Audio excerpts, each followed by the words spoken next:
Como consecuencia de la crisis económica mundial, en Cuba, Raúl Castro anunció, entre otras medidas, un recorte en el gasto social.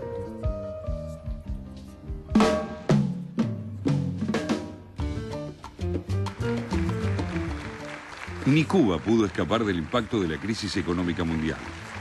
El sábado 1 de agosto de 2009, al clausurar la sesión del Parlamento cubano, el presidente Raúl Castro anunció las medidas de ajuste que se proponen para enfrentar los efectos de la caída en los ingresos por exportaciones.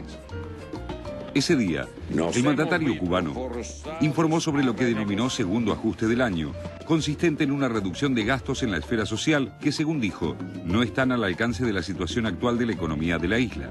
Nos hemos visto forzados a renegociar deudas, pagos y otros compromisos con entidades extranjeras, algo que es bastante común en estos días en todo el mundo. Como regla, hemos encontrado comprensión y confianza de nuestros socios, a quienes les ratificamos hoy el reconocimiento y la seguridad en el cumplimiento de los acuerdos alcanzados. Al propio tiempo, se han puesto en vigor recientemente nuevos procedimientos para agilizar las transacciones con el exterior, lo que conlleva igualmente elevar la disciplina y el control en esta materia. 5 días después, en la sesión plenaria de la Asamblea Nacional del Poder Popular, funcionarios del área económica explicaban algunas de estas medidas. De las 43.000 viviendas que se preveía construir este año, solo se podrán ejecutar 11.000. Los esfuerzos de recuperación de unidades afectadas por los huracanes se concentrarán en el arreglo de techos y otros daños. Más de 350.000 viviendas siguen pendientes de reparación. Se exigirá el cumplimiento estricto de los programas de ahorro de energía eléctrica, lo que puede llevar al cierre temporal de instalaciones productivas. El 50% del combustible que consume el país se emplea en la generación eléctrica. Se reducirán sustancialmente las partidas destinadas a sostener la circulación mercantil minorista estatal. Se avanzará en la entrega de tierras en usufructo, proceso iniciado hace 2 años, pero que ha mostrado deficiencias en algunos municipios, según reconocen las autoridades. Casi la mitad del área cultivable estaba en 2007 ociosa o mal explotada. 2 años después, el 39% de esas tierras, unas 690.000 hectáreas, fueron entregadas para ponerlas en producción. La tercera parte, 225.000, han sido sembradas. Pero ello no se tradujo aún en un salto productivo. Cuba sigue importando el 80% de los alimentos que consume.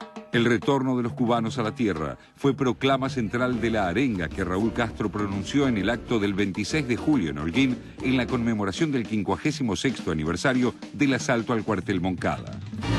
La escasez de divisas, la dependencia alimentaria y energética con precios internacionales en alza y las restricciones en el acceso al financiamiento externo han convertido a la crisis capitalista, paradójicamente, en un motivo de elevada preocupación para los cubanos.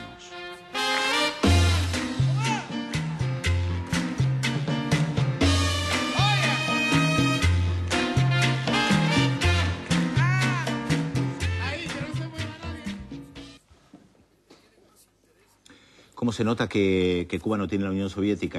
Porque antes uno pensaba la crisis capitalista, cualquiera de las crisis tradicionales que hubo en el mundo capitalista en los 70, los 80, venía de costado, no llegaba a la isla con la misma fuerza que ahora llega cuando no está la Unión Soviética. Fíjate que en estos días, cuando se empieza a hablar de la crisis en Cuba, el ajuste en Cuba, muchos recuerdan el periodo especial, que fueron aquellos primeros años después de la caída de la Unión Soviética, el principio de los 90 para Cuba, cuando ahí sí se dio un muy fuerte ajuste que duró prácticamente un lustro. 5 años habrán sido de política muy dura, política en cual muchos testimonios de los propios cubanos te dicen que la pasaron realmente muy mal, inclusive hasta con testimonios del deterioro físico que veían entre ellos, ¿no? Que se sorprendían lo que estaban pasando. En esta circunstancia, oportunidad, no se habla de algo tan grave, no se habla de una situación tan dramática como aquella que vivió y de la que salió. Creo que fue el primer desafío de la Revolución Cubana, fue poder salir solo después de la caída de la Unión Soviética. Y antes de la llegada de Chávez.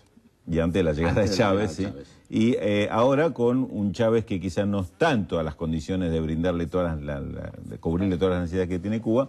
Hoy Cuba está otra vez enfrentando problemas serios. Veíamos en el informe, 80% de los alimentos que consume Cuba son importados. Buena parte de la energía que consume vía combustibles, porque es la forma que tiene de alimentar, inclusive hasta la energía eléctrica, como veíamos, es importado. Por ahora tiene una muy alta dependencia. País prácticamente sin ríos. Exactamente. Y además tiene el problema que otra vez el año pasado le pegaron muy duro los huracanes. Se habla de destrucciones de 10.000 millones de dólares, que significa el 20% de los 50.000 millones de dólares que aproximadamente tiene como Producto Bruto Interno la economía cubana. Es decir, la quinta parte de lo que produce en un año se lo comió los huracanes. Me acordé de una anécdota, que es una anécdota cultural, pero que me parece que es simpática y que no será... simpática, la pasaban muy mal con eso, pero digo que de alguna manera puede ser un símbolo de lo que fue el periodo especial. Era el año más o menos 93, yo había ido a un encuentro en Manaos de periodismo cultural y me había encontrado con el representante cubano, que era un chico joven, y que me contaba que la falta de papel a lo que estaba llevando era que solo se podía publicar poesía. Y poesía chiquita, en plaquettes, o sea, de 4 páginas, de 8 páginas. O sea, eso estaba afectando incluso lo que es la industria cultural cubana, que es muy importante, la literatura cubana, que era muy importante. No podían publicar los libros. Sí, las investigaciones, muchos investigadores se fueron de Cuba porque se encontraban tan limitados que no podían trabajar.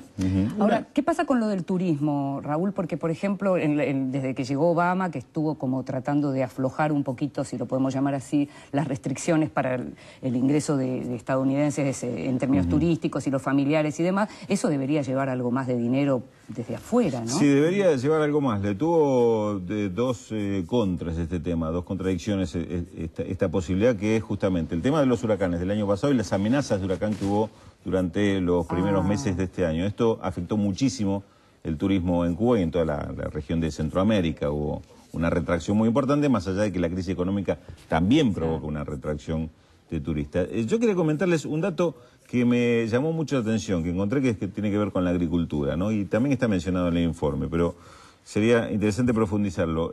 Más del 50% de la tierra productiva no está en producción en Cuba. Es decir, hay lo que Raúl Castro marcó como un abandono del campo por parte de los cubanos. Inclusive tuvo cuando fue el discurso en Holguín, el del 26 de julio, el aniversario volver al campo de Moncada. Claro, sí. fue términos muy duros, me llamaron la atención. La tierra está ahí, aquí están los cubanos, veremos si trabajamos o no, si producimos o no, si cumplimos nuestra palabra o no. No es cuestión de gritar patria o muerte, no es cuestión de gritar abajo el imperialismo. El bloqueo nos golpea y la tierra ahí esperando por nuestro sudor.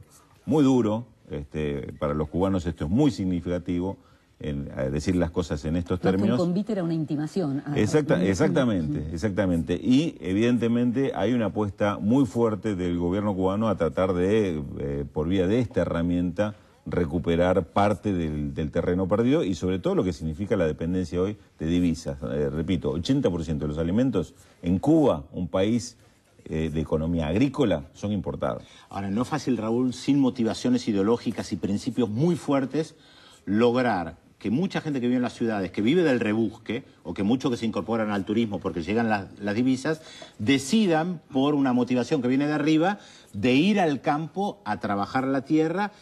Eso en los 60, con la imagen de la zafra y el Che trabajando en la zafra, y Fidel Castro, tenía un contenido ideológico muy fuerte. No es tan fácil hoy en día hacer eso, ¿eh? No, y yo creo que ahí está el gran desafío que tiene esta economía, que sigue siendo, y bueno, este es otro viejo debate, que si lo abrimos ahora se nos van a ir las horas, pero el tema del socialismo en un único país. Si dentro de un esquema capitalista y encima un modelo capitalista en crisis, digamos, este es el gran desafío que tiene por delante Cuba. Está tratando de resolverlo a partir de su propia ideología y de sus propias utopías, ¿no? Y los estímulos materiales o los morales, ¿no? ¿Qué te estimula más para irte? Viene a Buenos Aires alguien muy interesante para poder hablar de lo que son los 50 años de la Revolución Cubana, porque viene el profesor Luis Suárez Salazar, cubano precisamente, que va a dar un seminario intensivo, La Revolución Cubana a los 50 años, una mirada a sus utopías.